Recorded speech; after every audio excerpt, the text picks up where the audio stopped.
So that was the award winner. It won our festival and a lot of festivals. So what stood out as something they did really well for you guys?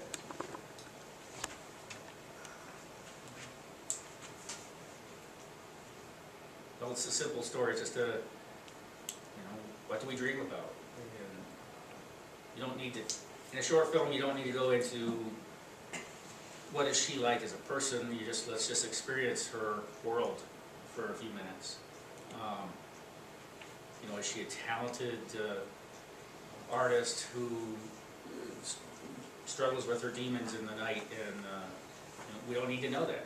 We just have this glimpse into her world, and because it's so well presented that we find it compelling and engaging.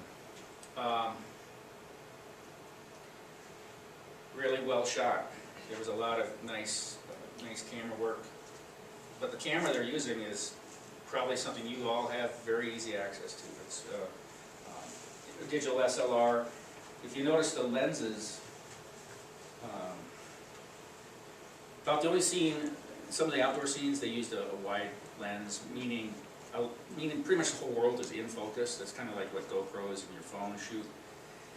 And that's fine, because as long as your subject is framed well and in focus, that's fine. And the creek scene, that was the case, and then on the lake scene. Almost everywhere else, something was in focus, but a lot of things were out of focus. And sometimes they would do a rack between them, and you would see, and it pulls your vision, your focal point to different parts of the screen. And it's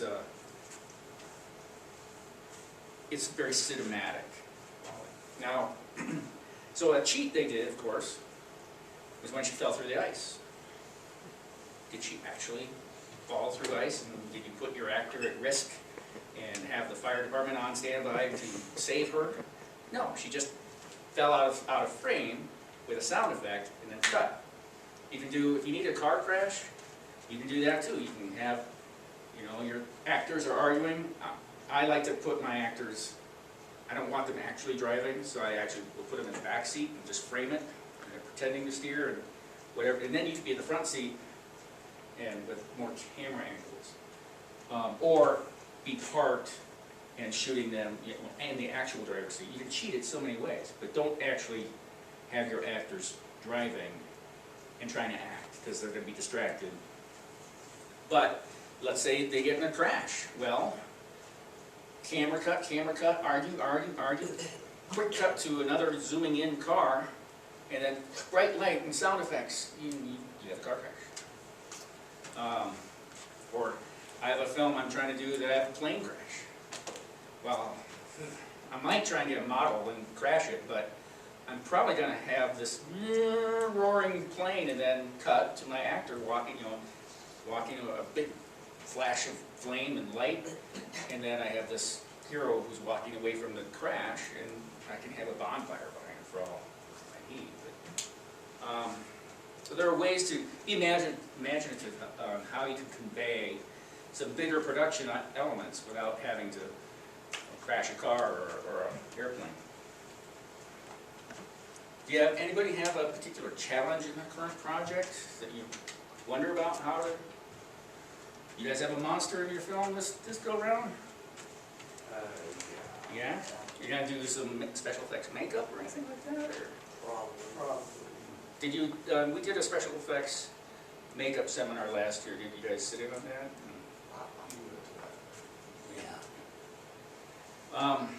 That's great. You have anything in your project that you're wondering, how am I going to get that? Or? I don't know, I don't have an exact script yet, so Okay. I'm not sure. Oh, another thing I wanted to talk about is if you Google free stock footage, there's in HD quality and really well shot. You can get, I just took a quick look last night, and there's like shots of slow motion money raining out of the sky, or a volcano, or lava flowing, or a rocket taking off. And if you want those elements, that's all out there on the internet. And sometimes there's a fee, sometimes all they want is you put, make sure you give them credit. be really aware that everyone who helped your project should get a credit in the end. So that's another way to add really neat elements to your film that otherwise you don't have access to. So a couple of websites. And I don't have a list of them. I just Googled free stock footage, royalty-free music. There's so much music out there. You can actually bust your schedule just listening to music all the time and not actually doing your project. But it's out there. Oh, and if you really want to, I would advise this, you should get consent forms, especially from your actors, because you want to be able to use and own the images that you acquire in your camera. So they need to sign the rights away. And there are forms, if you go film production forms, just Google that, you'll see forms for your actors, forms for your crew, forms for everything. When you get to be a money-making filmmaker, you're going to want to be sure you have insurance too, because what if the ice really did break and she got hurt? Someone's liable for that. So I think as a student, you're probably covered under just your family policy, but I'm not a lawyer, so just be careful. Any questions so far? Catherine, you have any questions? So all of you know how to do credits at the end of the movie, because we had some movies that were turned into the festival last year that didn't have credits at the end. So I guess since It's important. it's important to put that in. It really does. It's a finishing.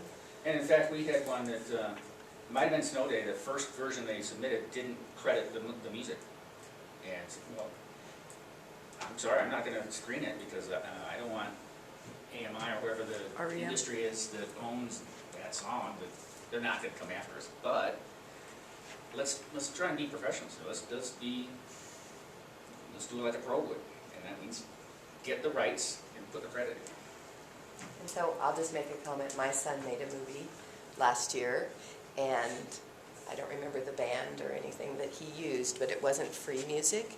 But he contacted the publisher, or I don't know actually who he contacted, but on the CD it had who he should contact. And he contacted them and told them he wanted to use it for a school project, and they said fine, as long as you don't use it for a commercial gain, but you're just using it for a school project. So he was able to use music that wasn't free, but he got permission, and he gave him credit. So there's, Yeah, we had a number of films where and he wasn't the only one. songs, and they got permission. So if you find some music you just really want to use, but it's not in the free music, I'd go ahead and contact them and see if they'll let you use it, because they were, I think almost all of the ones that we talked to, they gave them permission Yep. for the school project. So.